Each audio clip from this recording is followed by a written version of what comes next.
In this video, I talk about why tabletop wargames aren't dead yet. So I've been doing this for a long time, and I don't mean the YouTube channel, although I've been doing it almost 10 years. I mean tabletop wargaming. I've been doing this for a good long time, and people have been predicting the death of tabletop wargaming for a very long time, like since like the 70s maybe, or 80s, depends on who you talk to. And there's always been a bunch of different reasons for it. Well, there's other things for kids to do these days. And, to be perfectly honest, the biggest reason that a lot of people think that it is, the death knell is because it is, in many situations, people believe, an old man's game. If you walk into a wargaming miniature convention, you're going to see a lot of this, a lot of gray hair at the convention. And that is true. Just generally, our hobby does have an older demographic, depending on, which survey you listen to, depending on the analytics you listen to. It can be an older kind of, hobby. And because of that, you get something known as aging out, which generally aging out in many situations means, okay, well, you've gotten older and you've gotten married and you've gotten kids and you've gotten responsibilities and you don't have time to sit down and do the hobby. Or maybe you're just not interested in playing with toy soldiers and all that kind of stuff, which is ridiculous.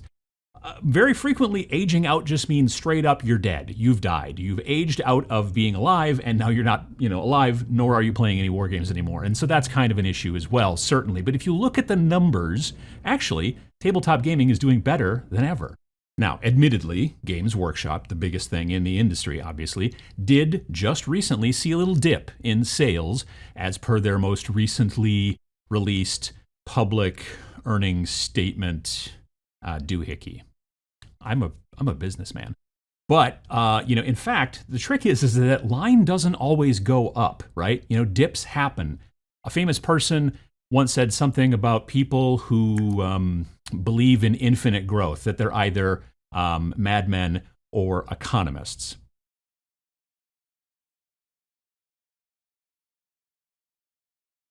And that's true. Everything can't constantly just infinitely grow. So there are times when even big companies like Games Workshop sometimes have a smaller year, especially in comparison to the weird pandemic that we've been coming out of. That obviously drove a lot of people indoors, and they bought a lot of miniatures, and now they can go back outdoors again. So it doesn't seem weird to see that dip. But as an industry overall, if you look at stats from companies like ICV2 and things like that, tabletop wargaming has been growing overall year on year on year. And yes, while Games Workshop is the biggest in the industry is continuing to grow. It's not gangbusters, it's not massive, but it is more revenue, more items to buy, more new players, more new companies that crop up all the time. Small ones, obviously, but still, there's more. And why is that? The death knell that we've heard about for years and years was supposed to come, frankly, from, besides just the whole aging out thing, things like the video game industry and the video games for all the people out there to play and whatnot. And then more recently, things like streaming services and things that just take you away from this hobby and take you over here to a different hobby. So why is our hobby, albeit slowly, still getting bigger? Ironically, video games are actually helping. Games Workshop is huge into licensing their intellectual property into the video game area, which I'm sure if you've paid attention to video games at all over the last 30 years, you've probably seen that.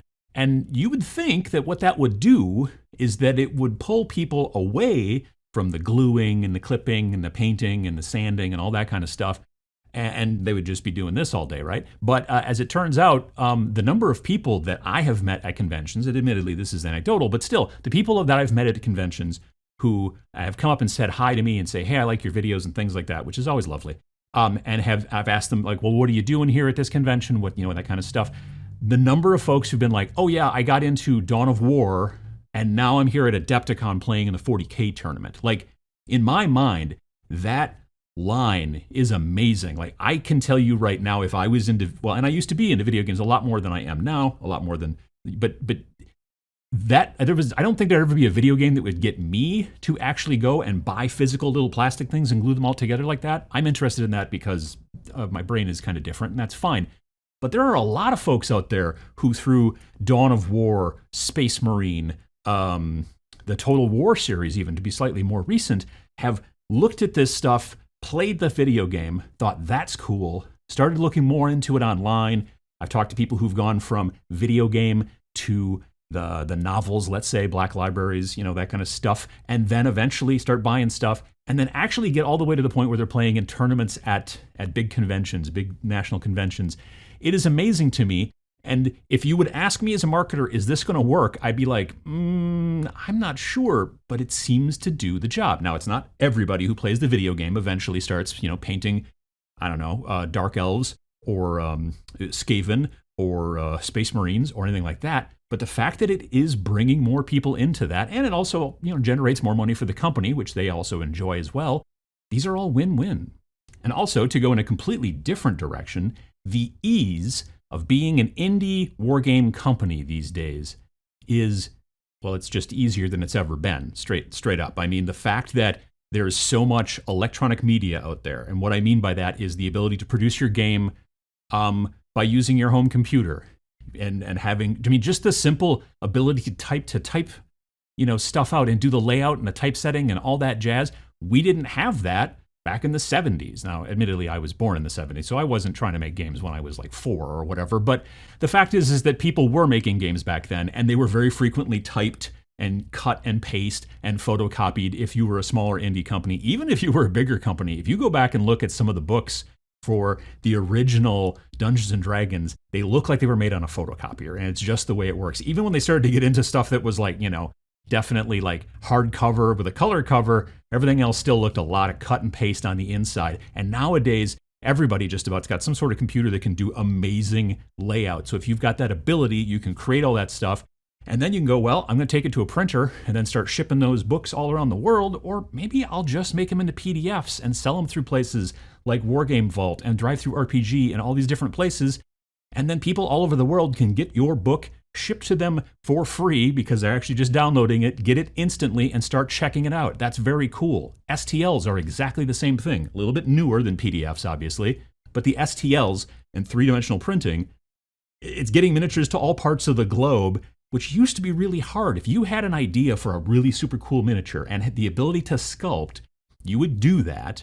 And then you'd have to figure out how to either get a company to actually make the mold and then start pouring metal, maybe resin, that kind of stuff into it. Then you'd get a huge box full of these things. You'd have to package them in some way and start shipping them out to people, possibly all over the planet. And that's a giant pain. Now, literally, without leaving your room, you can design a model. You can set it all up. You can upload it to a place like My Mini Factory and stuff like that. People can start giving you money for it the next day. And then they will take that and print it and paint it and put it on their tabletop. It's an amazing time to be alive in wargaming. Also, companies are spending more money to attract new customers. Now, admittedly, this is the bigger companies, again, like your Games Workshops and such.